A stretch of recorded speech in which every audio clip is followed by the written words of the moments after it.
मिली थी जिंदगी किसी के काम आने के लिए, पर वक्त बीत रहा है कागज के टुकड़े कमाने के लिए। बाबू, ये कागज के टुकड़े रोते नहीं है, लेकिन अक्सर इंसानों को रुला देते हैं। कागज के माध्यम से अगर आपको प्रेम पत्र मिलता है और प्रेम पत्र में आपको धोखा मिलता है, प्रेम पत्र के माध्यम से आपको धोखा मिलता है, वो भी आपको रुलाएगा। और एक बात समझ लीजिए, जिस दिन आपका रिजल्ट आएगा, अगर अभी आप ध्यान नहीं दे रहे हैं, याद रखिएगा उस दिन भी आपको रोना है। और आजकल के समय में तो छोटे छोटे बच्चे नशा के शिकार हो गए हैं। एक बात ध्यान रखिएगा, जिस दिन आपका मेडिकल रिपोर्ट आएगा उस दिन आपको ये रुला देगा। तो ये कागज के टुकड़े रोते नहीं हैं, अक्सर इंसानों को रुला देते हैं। तो नमस्कार, प्रणाम, आप सबका बहुत बहुत स्वागत है आपके अपने प्यारे से यूट्यूब प्लेटफॉर्म एनटीए वाला में। तो आज का विषय हम लोग का क्या होगा? आज का विषय हम लोग का है क्लास 10th का, जो हम जैव प्रक्रम स्टार्ट किए थे। तो जैव प्रक्रम के माध्यम से हमने बताया था आप लोगों को कि 4 चैप्टर पढ़ना है। जैव प्रक्रम में 4 चैप्टर पढ़ना है। आप उसे चैप्टर बोलो, टॉपिक बोलो, या जो चीज बोलना है बोलते रहो। जिसमें पोषण होता है, परिवहन होता है, उत्सर्जन होता है, श्वसन होता है। जिसमें पोषण हम आप लोगों को पढ़ा चुके हैं। आज हम लोग पढ़ेंगे परिवहन के बारे में। बाबू, बहुत इंपॉर्टेंट टॉपिक है। हम तो एक बात फिर से बोलेंगे कि ज्यादा कुछ नहीं, बस 2 से 3 मिनट इस वीडियो पे कम से कम रुक करके देखिए, तो आपको पता चलेगा मेरा कंसेप्ट कैसा है, समझाने का तरीका कैसा है। तो चलिए, लेट ना करते हुए हम लोग क्या करते हैं, आज के सेशन को स्टार्ट करते हैं। तो बाबू, परिवहन के बारे में पढ़ना है। परिवहन का मतलब एक्चुअल में होता क्या है, सबसे पहले इसको समझते हैं। इंग्लिश इसका देख लीजिए, ट्रांसपोर्टेशन लिखा हुआ है। ट्रांसपोर्टेशन का मतलब एक और चीज आप मतलब सोच सकते हैं, कह सकते हैं यातायात। अब आप एक बात बताइए, यातायात का मतलब क्या होता है? मान लो बाबू कि ये आपका कोई गाड़ी है, मान लो, गाड़ी तो नहीं है बट कुछ देर के लिए मान सकते हो। यह मान लो कि सिवान से चल करके ये पटना तक जाती है, पटना तक जाती है। तो इसने क्या किया, यातायात के माध्यम से कुछ चीजों को या लोगों को यहां से यहां पहुंचाने का काम किया। तो इसे हम लोग यातायात बोलते हैं, ट्रांसपोर्टेशन बोलते हैं। यानी कि कुछ चीजों को या कुछ लोगों को इस सिवान से क्या कर दिया, पटना तक पहुंचा दिया। उसी प्रकार से बाबू क्या होता है, एक चीज ध्यान में रखिएगा कि यहां पे क्या होता है, हम यही परिवहन के मतलब आप लोगों को समझा रहे हैं, ठीक ना। तो परिवहन का मतलब समझिएगा सबसे पहले बाबू कि जीवों में पदार्थों, अब जीवों में पदार्थ तो बहुत प्रकार के हो सकते हैं। जैसे कि हम लोग देखा जाए तो हम लोग में ऑक्सीजन हो सकता है, ऑक्सीजन है, पोषक तत्व है, हार्मोन है, अपशिष्ट है, वगैरह वगैरह बहुत सारा चीज हो सकता है, ठीक ना। तो इस चीज को आप लोग ध्यान से समझिएगा कि हमारे शरीर में जो ब्लड होता है ना बाबू, एक जगह से दूसरे जगह जाता है, लेकिन उसको ले जाता कौन है? उसको एक जगह से दूसरे जगह ले जाता कौन है? हमारे शरीर में जो ऑक्सीजन होता है उसको एक जगह से दूसरी जगह ले जाता कौन है? हमारे शरीर में ऐसे अनेक प्रकार की चीजें होती हैं जो एक जगह से दूसरे जगह जाती है, और इसी को बाबू हम लोग बोलते हैं परिवहन, ठीक है ना। तो चीजों को ध्यान से समझेंगे, हम लोग चीजों को ध्यान से समझेंगे और आगे बढ़ते रहेंगे, ठीक ना। अब देखो, मानव में सबसे पहले परिवहन हम लोग पढ़ेंगे। और मानव में मुख्य रूप से देखा जाए, ऐसे तो होते बहुत हैं, लेकिन मानव में जो बाबू होता है मुख्य रूप से हृदय होता है, रक्त होता है, रक्त वाहिकाएं होते हैं। और बाबू इस सब का काम कौन सी है? इस सब का काम है किसी भी मटेरियल को एक जगह से दूसरे जगह लेकर के जाना, समझे। हृदय होता है, जेकरा हानि सब बोलते हैं दिल। क्या बोलते हैं? दिल बोलते हैं। दिल का काम क्या होता है? रक्त को पंप करने का कार्य करता है। और आप लोग को हम बता दें, आप लोग कौन से दिल देखे हैं? ये वाला ना देखे हैं, लेकिन बाबू ऐसन दिल ना होता है, ऐसन दिल ना होता है। दिल का ये जो हम लोग को तस्वीर जो मन में छापा गया है ना, ये ऐसा ना होता है। ये तो समझ लो कि अगर एक्चुअल में दिल का यानी कि हार्ट का तस्वीर बनाया जाए तो देख कहने का मतलब ठीक ठाक ना लगेगा, लेकिन ये तने देखने में सुंदर लगता है और मार्केट में सबसे ज़्यादा प्रचलित यही है। हम कुछ इसी पे एक एग्जाम्पल समझाते हैं बाबू। इसको 4 चेम्बर में बांटा गया है। हमारा जो हार्ट होता है इसको 4 चेम्बर में बांटा गया है, जिसमें एक होता है दायां आलिंद, एक होता है बायां आलिंद, एक होता है दायां निलय, एक होता है बायां निलय। तो इसमें क्या होता है कि बाबू एक बगल से रक्त इसमें एंट्री करता है और एक बगल से बाहर निकलता है। एक बगल से हृदय में रक्त जाता है।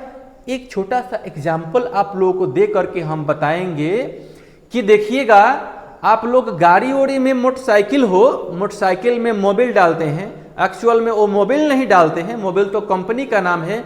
जो वो तरल पदार्थ डालते हैं हम लोग, ओकरा के हमनी के बोलते हैं लुब्रिकेंट बोलते हैं, ठीक ना। गड़िया में डाल देते हैं, लेकिन जिस दिन डालते हैं वो करिया रहता है ना ही रहता है। तो करिया हो कैसे जाता है? वो जब वर्क करता है इंजन के अंदर जा करके तो वह खराब हो जाता है, तो उसको हम लोग नीचे से खोल करके उसको निकाल लेते हैं। अब बाबू हमरा एगो पहले बात बताओ, हमनी का जो हृदय है वही में जब रक्त जाता है वह शुद्ध होता है, फिर हमारे शरीर के अलग अलग हिस्सों में जाकर के वह कार्य को संपन्न करता है, तो वह भी रक्त खराब हो जाता है। लेकिन हमनी सबन तो के ना वो खोले वाला ऑप्शन नहीं है कि है से खोल के निकाल ले और फिर बदल दे, ऐसा तो नहीं है। तो वो होता क्या है बाबू कि एक बगल से ये जो अशुद्ध रक्त होते हैं ना, जो हृदय मतलब हमारे शरीर में कार्य कर चुके होते हैं, वह फिर से हृदय के अंदर एंट्री करते हैं और यही 4 गो चेम्बरवा में जा करके उसका शुद्धिकरण होता है और शुद्ध करके फिर से यहाँ पे पूरा शरीर में भेज देता है। और फिर से बबुआ जब ये खराब हो जाता है तो मार देता है एक बगल से, फिर एंट्री, फिर है में जाता है, शुद्ध हो जाता है, फिर मार देता है बहरी एंट्री और शरीर में जाके काम करता है, और फिर जब खराब होता है तो एक अंदर चल जाता है। यह प्रक्रिया लगातार चलती है हमारे हृदय में, ठीक ना। तो एक बात बताइए, रक्त को पंप करने का कार्य कर रहा है, माने पंप करेगा तबे ना उसमें रक्त जाएगा आएगा जाएगा आएगा, ठीक ना। चीज बात समझ गए आप लोग। अब बाबू रक्त जो है उसको समझते हैं पोषक तत्व जैसे गैस, अवशिष्ट पदार्थ को वहन करता है, यानी कि एक जगह से दूसरे जगह ले जाने का जो होता है कार्य करता है। रक्त वाहिकाएं क्या होता है बाबू कि रक्त का परिवहन करता है, ठीक ना। रक्त वाहिकाएं क्या होते हैं, हमारे शरीर में जो नसें पाई जाती है, नसें 2 प्रकार की होती है, एक होता है सीरा, दूसरा होता है धमनी। तो यह क्या करता है बाबू, अपने अंदर रक्त को धारण करता है। बाबू एगो बात समझ लो, अगर है जिसे काट दिए लाल पानी निकल गया तो समझ लो कि कोनो ना कोनो पाइप कट गया है, इसमें का पाइप फट गया है, तब इसमें का रक्त कौची हो रहा है, बहरी निकल रहा है। आप खेत में पटौनी करने जाते होंगे तो देखिएगा नारी टूट जाएगा तब बहेगा नहीं, बहबे करेगा। उसी प्रकार से ये रक्त होता है, रक्त वाहिकाएं होते हैं, ठीक ना। आशा करते हैं कि बाबू आप लोगों को ये चीजें बहुत अच्छा से समझ में आ रहा होगा। तो एक छोटा सा तो काम करता है, इससे तो आपका कुछ जाता आता नहीं है। वीडियो को थोड़ा लाइक कर दीजिए और सब्सक्राइब भी कर दीजिए और चैनल को थोड़ा सा प्रमोट कीजिए, ताकि हम लोग इस प्रकार से अच्छे अच्छे चीज़ों को आप लोगों के लिए लेकर के आते रहें और आप लोग इसका बेनिफिट माने फ़ायदा उठाते रहें। चलिए हम लोग आगे बढ़ते हैं बाबू, इस सेशन को और मज़ेदार बनाते हैं। हम इस सेशन को और मज़ेदार बनाते हैं, थोड़ा सा इंतज़ार कीजिए, थोड़ा इंतज़ार का मज़ा लीजिए। कैसे? अब चलिए पढ़ना है प्लाज्मा के बारे में।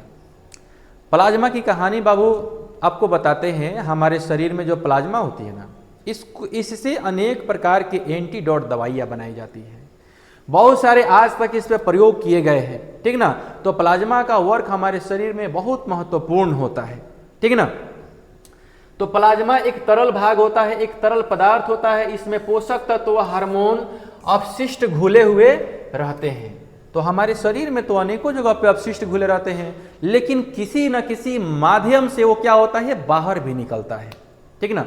तो अगला चैप्टर में जब चलेंगे ना, उत्सर्जन वाला चैप्टर में, तो उसमें बताएंगे कि जो अपशिष्ट होता है उसका होता कौन सी है, वो बाहर निकलता कैसे है। लेकिन अभी नहीं, अभी जिस मैटर पे हम लोग बात कर रहे हैं सबसे पहले उसी पर ध्यान देंगे, ठीक है।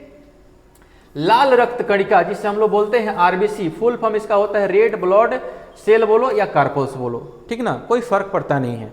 तो रेड ब्लड कार्पल्स होता है, बाबू यह क्या करता है, हीमोग्लोबिन के द्वारा ऑक्सीजन का परिवहन करता है। कैसे करता है, सबसे पहले यह बाबुआ एकर कलर कैसन होता है, तो एकर कलर होता है लाल होता है।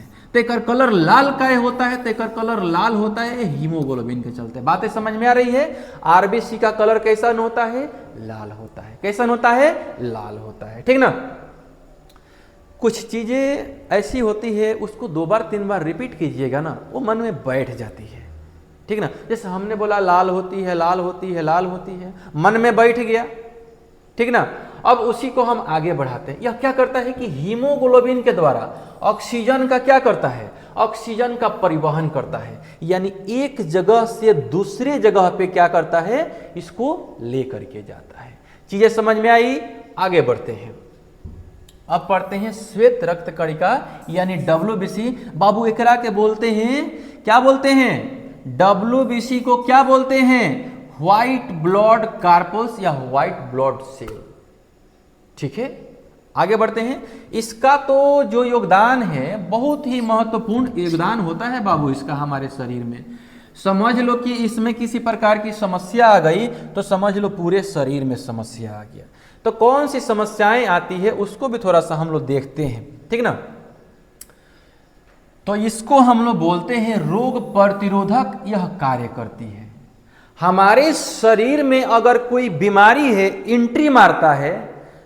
चलिए एक छोटा सा एग्जाम्पल देकर के आपको समझाते हैं। मान लो कि एक छोटा सा बच्चा है, मान लो कि 3 फीट का एगो लड़का है, एगो 6 फीट का एगो हट्टा कट्टा है, दोनों को लड़ाओगे तो कौन जीतेगा। ये तो जाहिर सी बात है, कोई बता सकता है जो 6 फीट का हट्टा कट्टा है वह जीतेगा। लेकिन कैसे, अब चीज को समझ लीजिएगा। जब कोरोना काल चल रहा था तो कोरोना काल में क्या हो रहा था, लोग इंजेक्शन पे इंजेक्शन ले रहे थे और कह रहे थे कोरोना का इंजेक्शन दे दीजिए। तो कोरोना का इंजेक्शन थोड़ी हो रहा था। देखो बाबू, जो वायरस था, कोरोना में जो वायरस था वो हमारे शरीर में एंट्री मार रहा था। तो देखो उसी प्रकार का एक ऐसा एंटीडोट बनाया गया जो हमारे बॉडी में डाला गया, ठीक ना। तो बॉडी में जब डाला जा रहा था ना, तो हमारे शरीर का जो इम्यूनिटी पावर था उसको बढ़ा दे रहा था। अब कहेला ये है कि हमारे शरीर का जब इम्यूनिटी पावर बढ़ जाएगा और एक की जो वायरस हमारे शरीर पे अटैक करेगा तो दोनों में लड़ाई होगी। अब लड़ाई होगी, वायरस अगर मजबूत पड़ गया तो शरीर के अंदर जाकर के हमें बीमार कर देगा, और हमारे शरीर का इम्यूनिटी पावर अगर मजबूत है तो वायरस को क्या करेगा, वायरस को खत्म कर देगा। बस यही तो कहानी थी और अभी भी वही कहानी है, बदला कहाँ है। तो श्वेत रक्त कणिका क्या करता है, यह रोग प्रतिरोधकता का काम करता है, हमारे शरीर को स्वस्थ रखने का भी काम करता है, ठीक ना, किसी बीमारी से बचाने का काम करता है। प्लेटलेट्स क्या होता है बाबू, रक्त को थका जमाने में यह सहायक होता है। कैसे, अगर मान लो कि जी कट गया ये रक्त का थका नहीं जम रहा है तो इनके एकरा माध्यम से तो सारा रक्त हमारा कौची हो जाएगा, शरीर से बाहर निकल जाएगा। तो रक्त का थका बनना भी क्या है, जरूरी है, ठीक ना। अब चलिए आगे बढ़ते हैं और देखते हैं उसके बाद से क्या है। तो रक्त वाहिकाएं हैं। तो रक्त वाहिकाओं में सबसे पहले हम लोग देखेंगे धमनी को, उसके बाद से देखेंगे शिरा को। एक चीज ध्यान में रखिएगा, यहां पर ध्यान से देखिएगा, यहां पर टाइट 2 नस है, एकरा के बोलते हैं हम लोग धमनी बोलते हैं। और डॉक्टर साहब जब आकर के इंजेक्शन हमें घुसाते हैं ना, वो धमनी में ना, वो शिरा में जाता है जो नीला नीला होता है। और जो यह जो धमनी होता है इसका कलर लाल होता है, और जो यह होता है इसका कलर नीला होता है। तो यह 2 प्रकार की क्या होती है, नसें होती है, ठीक ना। तो जो हमारा शिरा है उसमें अशुद्ध रक्त होता है और धमनी होता है उसमें शुद्ध रक्त होता है। लेकिन इसकी कहानी एक और है। धमनी जो होता है इसमें ब्लड का रफ्तार बहुत तेज होता है, इसीलिए यह देखिएगा मांस के अंदर है। और शिरा में जो रफ्तार होता है बहुत स्लो होता है, इसीलिए यह ऊपर है। और धमनी में क्या होता है बाबू, किसी भी प्रकार का वाल नहीं होता है, और शिरा में क्या होता है, वाल पाया जाता है। एक चीज आप लोगों को एग्जांपल से समझाने का प्रयास करेंगे। यह मान लो कि बाबू कौन सी है, यह मान लो कि धमनी है, यह मान लो कि धमनी है। तो धमनी में जो रक्त होता है ना, रक्त एक जगह से दूसरे जगह जाता है, तो इसमें किसी भी प्रकार का वाल नहीं लगा रहता है। लेकिन वही अगर हम बात करें, शिरा का बात करें, वही हम बात करें क्या हो गया, वही बाबू हम बात करें यहाँ पे, वही हम बात करें कुछ कीड़े मकोड़े हैं जो परेशान कर देते हैं, ठीक ना। खैर छोड़िए, कीड़े मकोड़ों को छोड़िए, इन लोगों का काम ही है परेशान करना। ऐसे बहुत सारे आपके जीवन में भी लोग आएंगे जो आप लोगों को क्या करते रहेंगे, परेशान करते रहेंगे, लेकिन ऐसे ही उठा उठा आप लोग फेंक दीजिएगा उसको, ठीक ना। चलिए अब बढ़ते हैं यहाँ पे। तो ये चीजें समझाए थे आप लोगों को कि मान लो कि ये धमनी है, ये जो ब्लड इसमें क्या कर रहा है, जा रहा है आ रहा, उसी प्रकार से ये अगर मान लो कि कौन सी है, सीरा है, तो इसमें बाबू होता कौन सी है, इसमें होता है इस प्रकार का बहुत सारा वाल लगा हुआ रहता है, बहुत सारा वाल लगा रहता है। इसलिए बाबू वाल लगा रहता है ना कि इसके अंदर से ब्लड तो जा तो सकता है, लेकिन इधर से लौट के आ नहीं सकता है, क्योंकि इसका रफ्तार तो बहुत धीमा होता है। अगर जाएगा तो मान लीजिए कि फिर तो लौट के वापस भी आ सकता है, ढुल जाएगा नीचे, है ना। लेकिन इसीलिए इसमें क्या रहता है, इसमें वाल लगा हुआ रहता है। देखिएगा कलों में तो वाल रहता है ना, हम लोग चलाएंगे तो वाल उठ जाता है, पानी ऊपर निकल जाएगा, और फिर जैसे छोड़ेंगे तो वाल बैठ जाएगा। तो इसमें भी काम यही रहता है कि जो इसमें ब्लड जाता है तो सिर्फ जाता है, आता बाहरी नहीं है। क्यों नहीं आता है, क्योंकि वाल जो होता है ना इसको रोक देता है। इसमें वाल नहीं होता है, कैसे, इसमें ब्लड का रफ्तार इतना तेज होता है ना कि अगर एक काट दिया तो 5-6 फीट क्या हो जाएगा, दूर तक इसका खून जाएगा। लेकिन वहीं ये कट जाएगा ना तो इसका दूर तक खून नहीं जाएगा, इसमें रफ्तार बहुत तेज होता है, ठीक ना, इसलिए इसमें वाल नहीं पाया जाता है। चलिए बाबू हम लोग आगे बढ़ते हैं। और क्या होता है, धमनी क्या होता है, हृदय के रक्त को क्या करता है, बाहर ले जाता है। तो अभी ना बाबू हम समझाए कि मान लो कि इसको 4 हम चेंबर में बांट देते हैं, तो सीरा के माध्यम से ब्लड इसके अंदर आता है, और यहाँ पे जो धमनी होता है इसके सहारे क्या होता है, रक्त मतलब क्या होता है, हृदय से बाहर जाता है, ठीक ना। सीरा क्या होता है, रक्त को हृदय की ओर क्या करता है, लेकर के जाता है। रक्त को क्या करता है, हृदय की ओर लेकर के जाता है। तो वह ना बताए, रक्त को हृदय की ओर कौन लेकर के आता है, तो सीरा लेकर के आता है। कौन लेकर के आता है, सीरा लेकर के आता है। कौन, सीरा लेकर के आता है। लेकिन इसके बाहर कौन लेकर के जाता है, तो इसके बाहर धमनी लेकर के जाता है, ठीक है। आगे बढ़ते हैं अब केशिका के बारे में। यह बाबू होता है सबसे सूक्ष्म वाहिका, जहां पदार्थों का आदान प्रदान होते रहता है। देखिएगा हमनी के मस्तिष्क क्या पूरे शरीर में देखा जाए तो, लेकिन खास करके मस्तिष्क में इतने पतले पतले नस पाए जाएंगे जिसे हम लोग खुली आंखों से नहीं देख सकते हैं। देखिएगा कहीं माथा फूट जाए, हल्का सा खरोच भी आ जाए तो वहां से ब्लड निकल आता है, यानी समझ लो कोनो ना कोनो पाइप कट गया है, ठीक ना।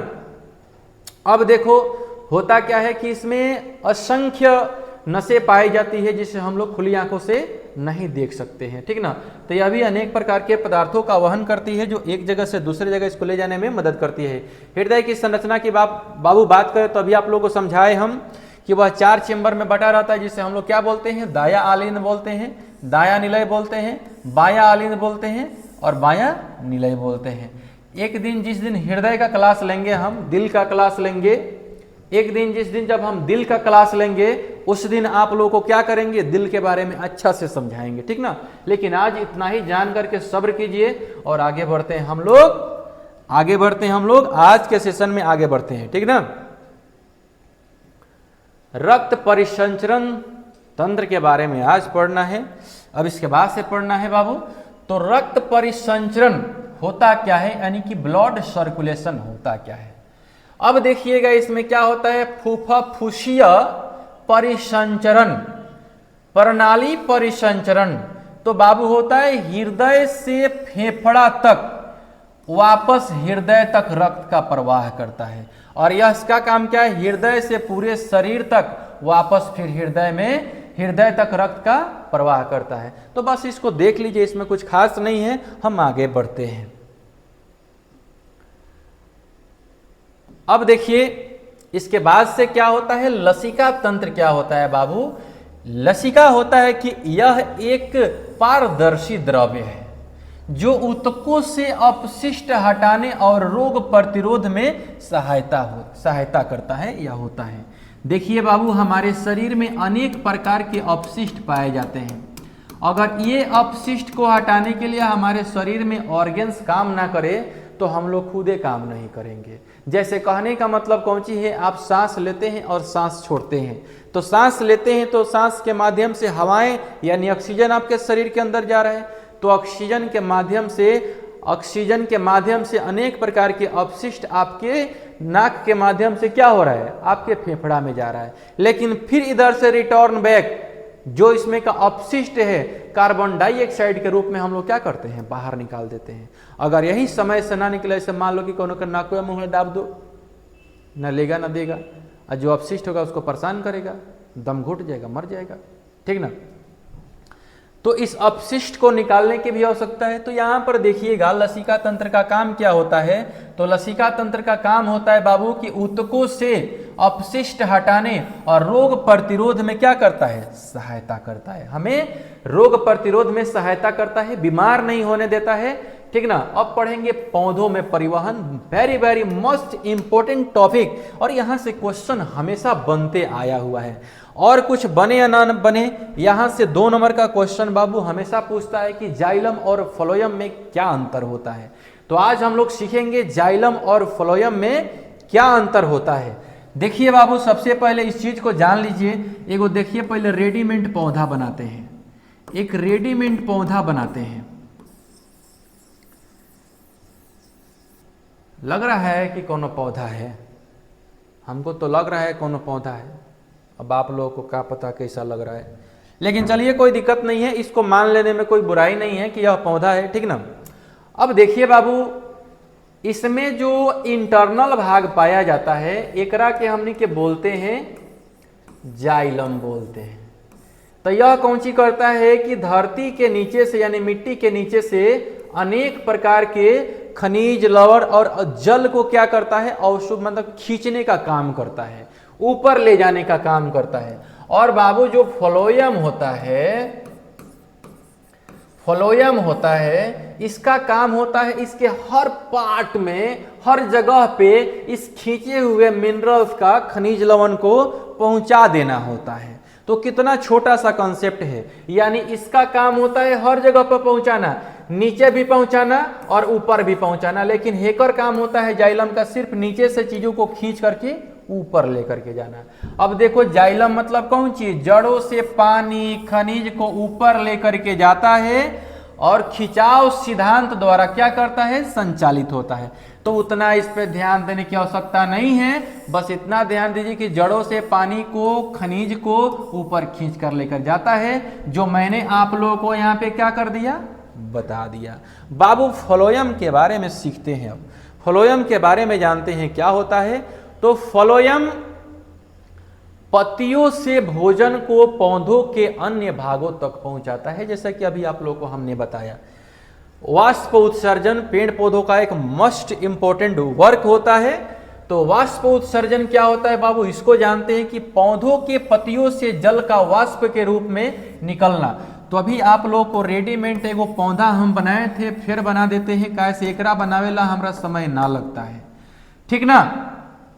जो पानी खींच करके बाबू ऊपर लेकर के जाता है, जो प्लांट्स होता है अपने जड़ के जरिए पानी को ऊपर खींचता है और जाइलम के जरिए ऊपर लेकर के जाता है। तो जो पेड़ पौधा का बाबू ये जो पत्ता होता है ना, इस पत्तों के जरिए क्या होता है, इस पत्ता के जरिए यह पानी क्या होता है, वाष्पित होकर के फिर से ऊपर चला जाता है, ठीक है। तो इसमें वही चीजें समझाया जा रहा है कि पौधों के पत्तियों से जल का क्या होता है, वाष्प के रूप में निकलना क्या कहलाता है, वाष्प उत्सर्जन कहलाता है। महत्व क्या होता है बाबू, इसका इंपॉर्टेंस क्या होता है, ठीक ना। देखते हैं, परिवहन से शरीर के सभी अंगों तक आवश्यक पदार्थों को क्या करता है, पहुंचाता है, और अपशिष्ट को क्या करता है, बाहर निकालने में मदद करता है। तो आप लोगों को बता दें कि मनुष्य हो, किसी प्रकार का जानवर हो या पेड़ पौधे हो, सभी के सभी उत्सर्जन का कार्य करते हैं, क्रिया करते हैं, और अपने शरीर से अनेक प्रकार के अपशिष्टों को बाहर निकालने का कार्य करते हैं, ठीक है। अब चलते हैं आगे और देखते हैं क्या है। तो अब देखिए यहां पे क्या है कि बाबू, परिवहन का जो मोस्ट इंपोर्टेंट ऑब्जेक्टिव है वो आज नहीं, हम अगले क्लास में बताएंगे, अगला सेशन लेंगे, बहुत ही जबरदस्त, जितना इंपॉर्टेंट बाबू इसमें ऑब्जेक्टिव है वो सारा के सारा इसमें हमने इंक्लूड कर दिया है। तो आज के लिए इतना काफी है और मिलते हैं अगले वीडियो में, ठीक ना। और वीडियो अगर आप लोग को अच्छा लगा होगा, आज का क्लास आप लोग को अच्छा लगा होगा तो लाइक कर दीजिए और चैनल को सब्सक्राइब कर दीजिए और मिलते हैं अगले क्लास में। तब तक के लिए दीजिए मुझे इजाजत। जय हिंद, जय भारत।